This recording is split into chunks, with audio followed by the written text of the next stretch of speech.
नारायण नारायण नारायण नारायण. प्रणाम मंडळी.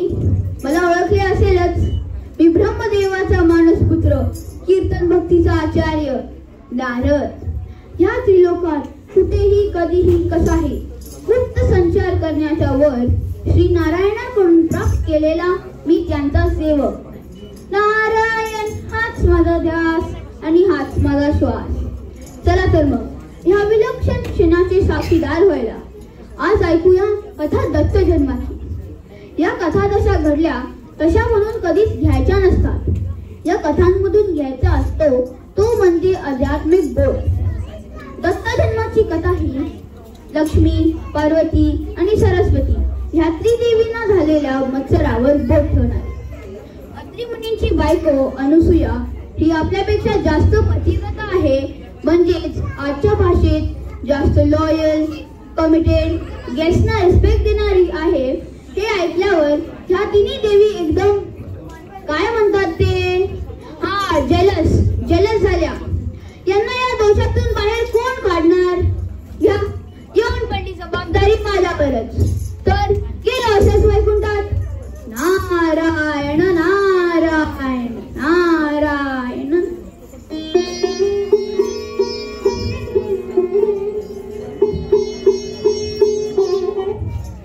नारायण नारायण. प्रणाम पिताश्री.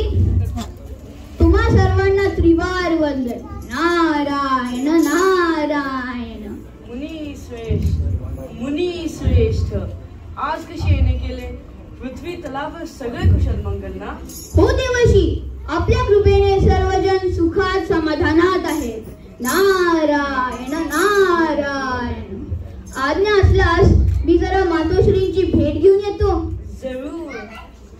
नारायण नारायण. प्रणाम मातोश्री.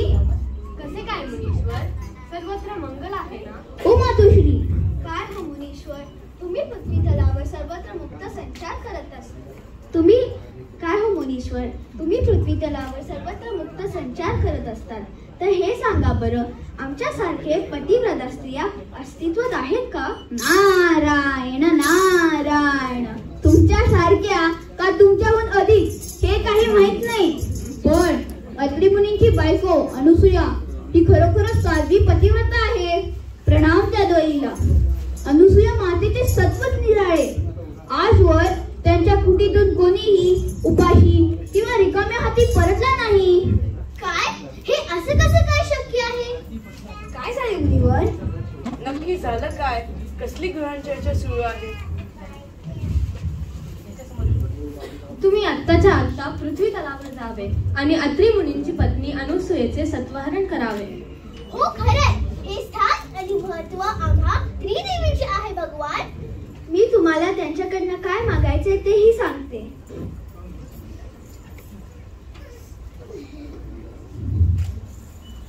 अत्रि मुनींच्या आश्रमात जाऊन त्या श्रेष्ठ उपायकांचे दर्शन घ्यायलाच सांगा. आमच्या आशा भक्तांचे दर्शन आम्हाला नेहमीच आनंद देते. आम्ही त्यांच्या भक्तीचे भक्त होतो. अगदी खरं आहे.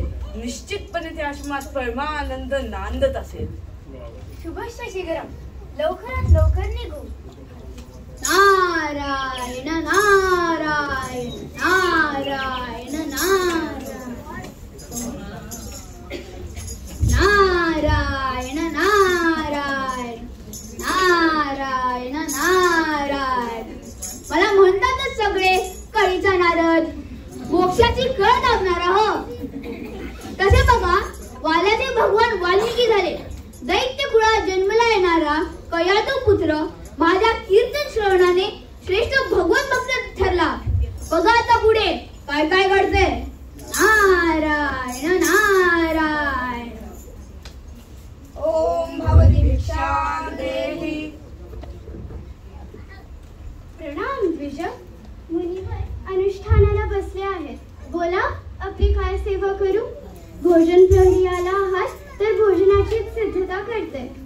भोजन तर आम्ही घेऊच, पण आम्हाला कोणताही आड पडदा न ठेवता तुझ्यातल्या साध्वी तेजाचे आत्मस्वरूपाचे दर्शन होईल असे भोजन वाढ. ही कसली विपरीत मागणी? हे सामान्य अतिथी दिसत नाही. ही माझी कसोटीची वेळ आहे. पण असो, अतिथीची कोणतीही मागणी पूर्ण करणे आपला धर्म आहे. अतिथी देवो भव हीच आपली संस्कृती. प्रणाम द्विजोत्तम, कृपया आसन ग्रहण करावे. नारायण नारायण नारायण नारायण. काही ठिकाणी अनुसूयेने विवस्त्र होऊन भोजन वाढावे त्याचा विपरीत अर्थ काढला जातो.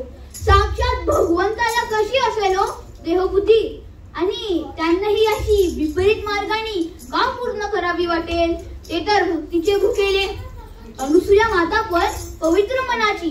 ती तिची परीक्षेची वेळ आहे हे तिने ओळखले व अत्री मुनींचे चरण तीर्थ त्यांच्यावर शिंपडले. तिने देवांची लहान बाळे झाली. नारायण नारायण. भोजन तयार आहे. मी तुमची मागणी पूर्ण करते. फक्त हे तेजाचे रूप सहन व्हायला तुमची दृष्टी निरागस बाळकाची असणे आवश्यक आहे.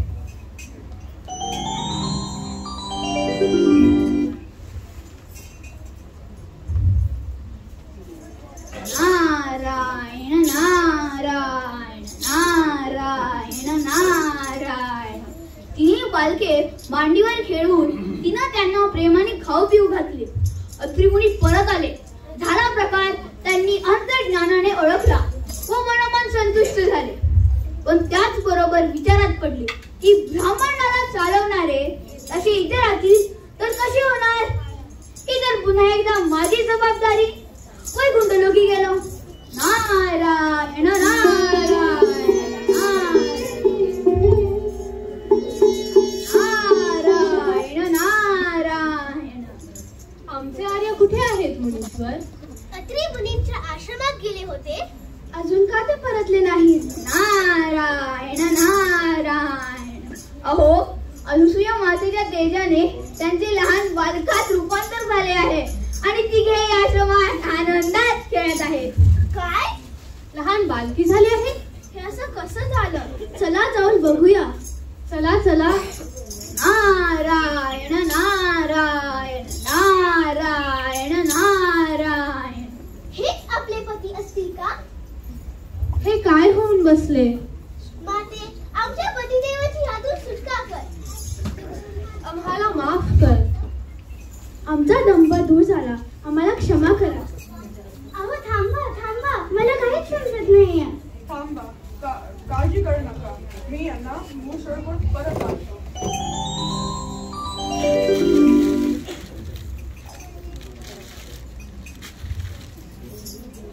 आम्ही प्रसन्न झालो. आम्हा तिघांचे पूर्ण सत्व असलेला पुत्र तुम्हाला प्राप्त होईल. तथास्तु. नारायण नारायण. पुढे अनुसूया व अत्री मुनींना मार्गशीर्ष महिन्यात गुरुवारी पौर्णिमेला संध्याकाळच्या वेळी पुत्र प्राप्ती झाली. देवाने दिलेला तो दत्त आणि अत्री मुनींचा पुत्र म्हणून अत्रेय असे ते दत्तात्रेय. तर या गोष्टीतून आपण बोध काय घ्यायचा?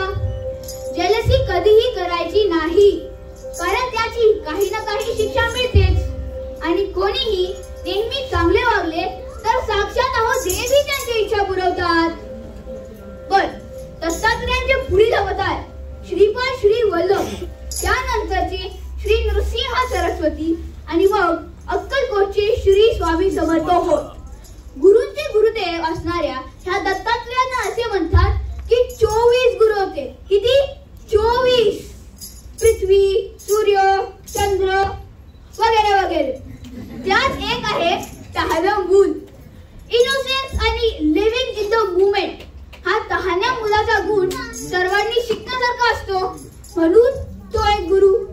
आणखी एक गुरु आहे मधमाशी.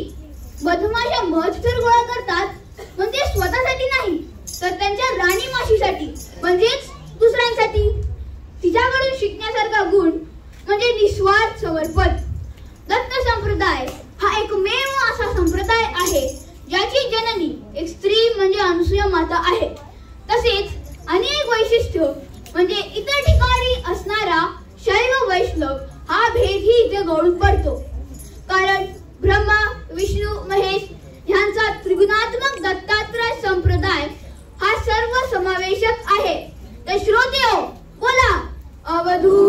चिंतन श्री गुरुदेव दत्त दिगंबरा दिगंबरा श्रीपाद वल्लभ दिगंबरा दिगंबरा दिगंबरा श्रीपाद वल्लभ दिगंबरा दिगंबरा दिगंबरा श्रीपाद वल्लभ दिगंबरा.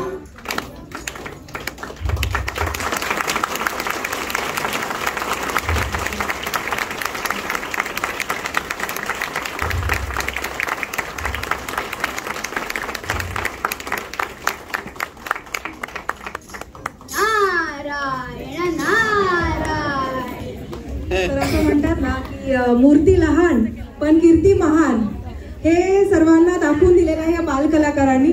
तर जोरदार टाळ्या